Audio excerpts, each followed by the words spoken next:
B. You got to now start doing the legwork, right? Again, 98% of us don't want to do that.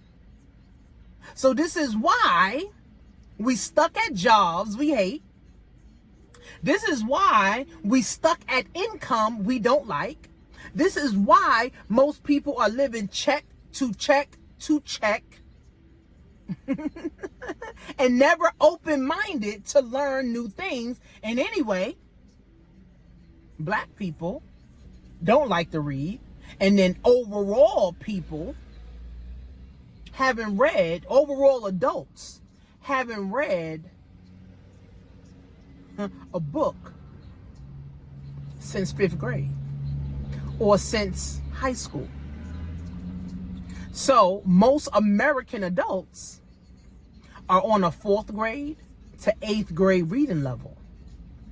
So if you give somebody a stack to say, fill out these papers, 99.9% of us black folks ain't gonna do it.